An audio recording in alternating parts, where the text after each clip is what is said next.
Matas ciliares são aquelas que ficam no entorno dos cursos d'água, como rios, lagoas e represas. Elas são muito importantes para a fauna e a flora. E, infelizmente, também tem sido vítima de desmatamento. Uma parceria entre o Instituto de Proteção da Mata Atlântica e a Casal quer preservar as matas que ficam nos mananciais usados pela companhia. Quem explica melhor é o Fernando Pinto, presidente do IPMA, Instituto de Proteção do Meio Ambiente.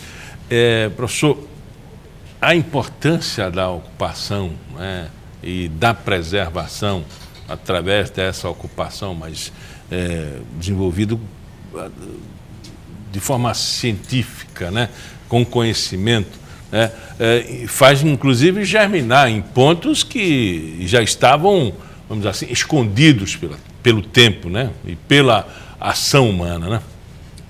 Na realidade, água vai ser o grande problema desse século, né?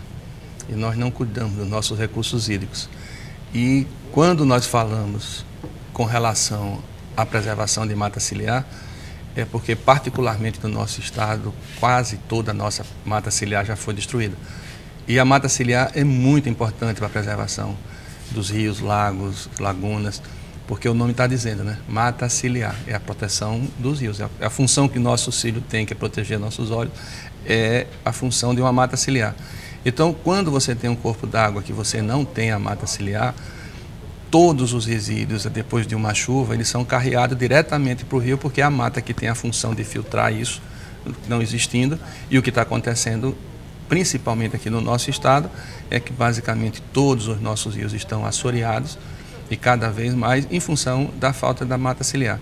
E com relação às barragens, principalmente dentro dessa parceria que o IPMA está fazendo com a Casal, não é diferente. Ou seja, o armazenamento da água também precisa que seu entorno seja protegido para que você tenha uma melhor qualidade de água. E o Instituto para a Preservação da Mata Atlântica, o IPMA, que esse ano está fazendo 22 anos, ele foi criado com a finalidade, principalmente, de preservar o que nós temos de remanescente de mata nesse estado. Infelizmente, a Mata Atlântica do Nordeste hoje está reduzida a pouco mais de 3%, ou seja, nós já derrubamos mais de 90%, quase 97% do que existia dessa cobertura vegetal. Trabalhar com recomposição de áreas, recuperando essas áreas, e educação ambiental, que é a base de tudo isso. É possível recuperar um olho d'água? É. Não só para recuperar as nascentes, através de reflorestamento, né, de você, na hora que você recompõe a área da mata, mas principalmente você preservando as matas que já estão em pé. Porque quando você tem uma mata, quando chove, primeiro a mata tem a função de amortecer a pancada da chuva. Ela não cai direto no solo, né? A mata amortece da pancada da chuva, a água desce pelos troncos, o fundo, o folhiço da mata, né, que é aquela macega que tem, ela absorve. A serrapilheira que você tem no fundo da mata é uma esponja, e ela faz com que a água entre no solo através das raízes, por percolação, e forma nossos lençóis freáticos. Quando você não tem mata, a água da chuva bate direto no solo, né? Já carreia o material. Como ela bate e corre, porque ela não tem como entrar, você já dificulta a infiltração para o lençol freático, e tudo que ela carreia, quando não tem mata ciliar, ela joga no rio, ou seja, é um descontrole total.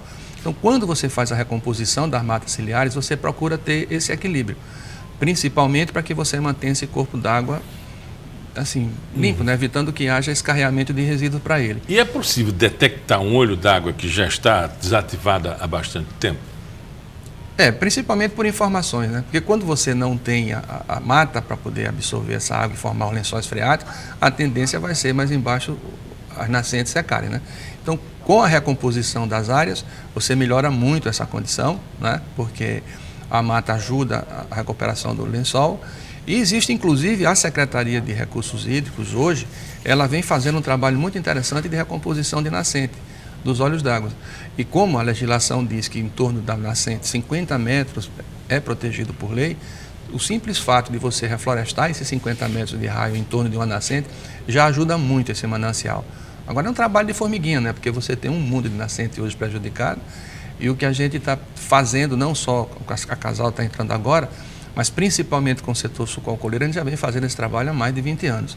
Programa de reflorestar não só a mata ciliar, como a mata de encosta, que também é muito importante para a recuperação dos mananciais, E nesses últimos 20 anos, nós já plantamos mais de 3 milhões de mudas nativas, né? Porque o nosso trabalho é feito com mudas nativas. Era essa a pergunta que eu ia já emendar, vou aproveitar agora. É preciso escolher o tipo de fauna que vai ser aplicada ali, né? de flora. Que planta vai ser plantada ali e quais são as chances de recomposição? Olha, a gente trabalha com essências nativas, basicamente com essências nativas. As espécies que vão ser plantadas dependem também da região, né? Porque a Casal particularmente tem área na Mata Atlântica e tem área no semiárido. A nossa experiência maior é na área da Mata Atlântica. Mas nós já chegamos a produzir no nosso viveiro cerca de 85 espécies diferentes de árvores da Mata Atlântica. Nossa flora, ela é tão rica que 1 hectare de Mata Atlântica, ela tem talvez mais espécies vegetais do que talvez toda a Europa.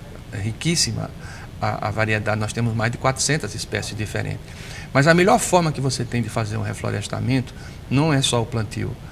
É você fazer um plantio que não precisa ser muito denso para poder você dar um start nesse processo, mas deixar com que haja uma recomposição natural.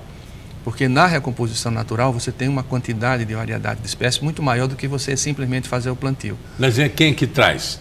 Os pássaros, a natureza? Inclusive esse início desse plantio, que nós chamamos de o reforço, né, de posil, por exemplo, se você planta algumas árvores de crescimento rápido, né, ela cresce mais rápido, os passarinhos vêm, pousam e eles trazem nas fezes as sementes, né, que eles se alimentam das sementes.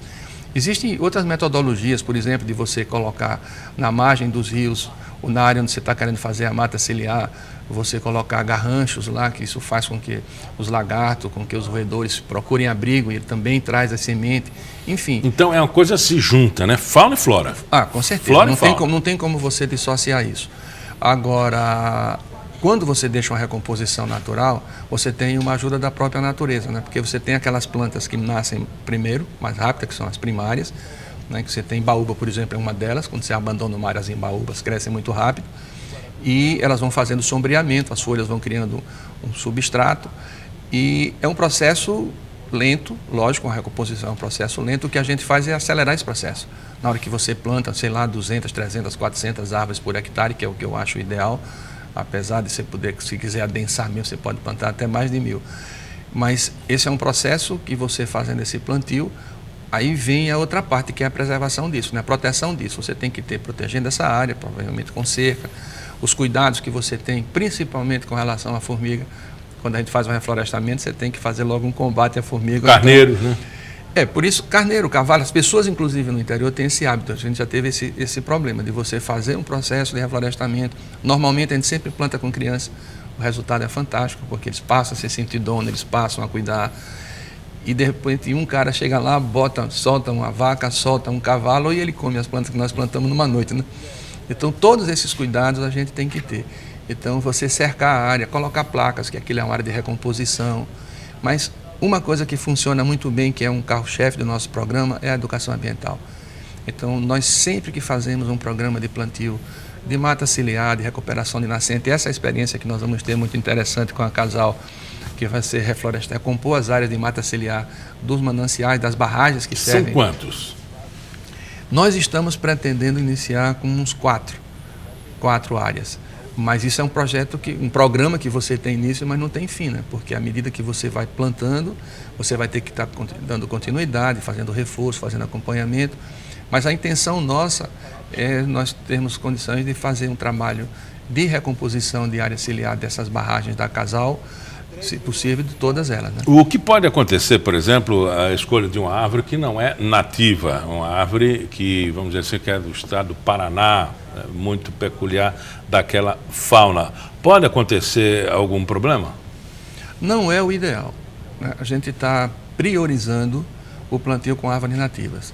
Até porque a gente tem uma flora muito rica.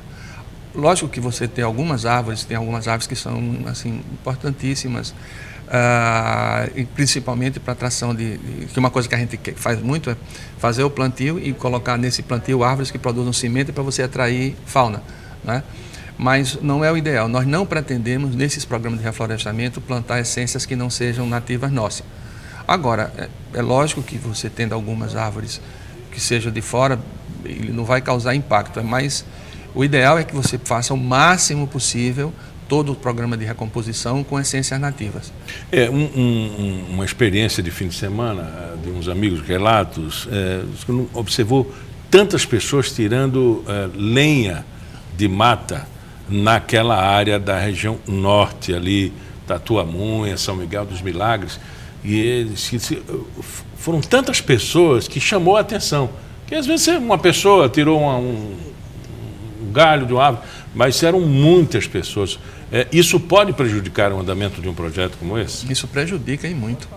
Porque, veja só, se nós temos hoje pouco mais de 3% de área de cobertura vegetal e as pessoas insistem em entrar para tirar, porque mesmo quando a pessoa diz assim, eu estou entrando para tirar a madeira que já está morta dentro, essa madeira tem, a árvore morta dentro da floresta, ela tem sua função. Primeiro, se você permite que as pessoas estejam entrando para tirar essa lenha, ela vai causar um impacto, né? Quer dizer, o fato de entrar já é um impacto, de você puxar a lenha já é outro impacto. E essa madeira que você tem lá em decomposição, você tem os agentes decompositores, os fungos, os cupins. E essa decomposição dessa madeira seca é o que vai formar o adubo das árvores que estão vivas, né? Isso é um processo extremamente dinâmico. E qualquer coisa que você faça em excesso, como você está dizendo, né, muita gente tirando, você causa um desequilíbrio. Pode causar um desequilíbrio, né? Então, assim, o ideal é que essas áreas de preservação hoje, e nós estamos investindo muito, o nosso instituto particularmente, é uma coisa que o Estado está se destacando, isso é importante ressaltar, é que nós estamos criando as reservas particulares do patrimônio natural, as RPPNs. São áreas que o proprietário voluntariamente encaminha para o Instituto do Meio Ambiente uma documentação dizendo que quer transformar essa área numa mata, uma reserva. O IMA reconhecendo, ela passa a ter o mesmo status de uma reserva estadual ou federal, né? É particular, mas ela passa a ter a preservação com o mesmo status. E essas matas particulares são as áreas que nós estamos investindo muito. Hoje, só ligado ao nosso instituto, são quase 10 mil hectares de mata que estão sendo perpetuadas em cartório, porque depois que o Instituto do Meio Ambiente reconhece, o proprietário vai no cartório e aveba essa área, a perpetuidade dessa área. Ou seja, dali para frente, independente de quem fique aquela área, ela fica perpetuada. E isso está sendo uma área importante. E as áreas de mata ciliar, das matas ciliares que nós estamos fazendo, tem assim, uma importante adicional, que é, nós só temos hoje no estado fragmentos de mata. Nós temos, talvez, a área no mundo, assim, o centro de endemismo, ou seja, de espécies animais vegetais que só ocorrem aqui, se não for a mais importante no mundo, está entre as duas mais importantes, que é o centro Pernambuco, é a nossa Mata Atlântica de Alagoas, Pernambuco e Paraíba. E como nós só temos fragmentos, a gente não tem áreas grandes de mata. As matas ciliares estão servindo também como corredores de ligação. Ou seja, eu tenho uma mata aqui, o meio dessa mata ou é pasto, ou é cana, ou qualquer outra agricultura, e eu tenho outra mata do outro lado. Grande parte dos animais, eles não passam de uma mata para outra. E você passa a ter problemas sérios de consanguinidade se esses bichos ficam reproduzindo entre eles ali dentro. Na hora que você faz a mata ciliar em um rio ou em uma encosta que você liga essas duas matas, você permite que haja um fluxo gênico, que seja, eles passem, os bichinhos daqui saem para namorar, arranjar uma namorada do outro lado. Isso é muito importante dentro dessa preservação, desse programa de preservação. Conversamos com Fernando Pinto, ele é presidente do IPMA, que é o Instituto para a Preservação da Mata Atlântica. Muito obrigado pela entrevista. Pauta Especial fica por aqui. Voltamos no nosso próximo encontro, sempre às 11h30 da manhã, com reprise às 4h30 da tarde. Até lá.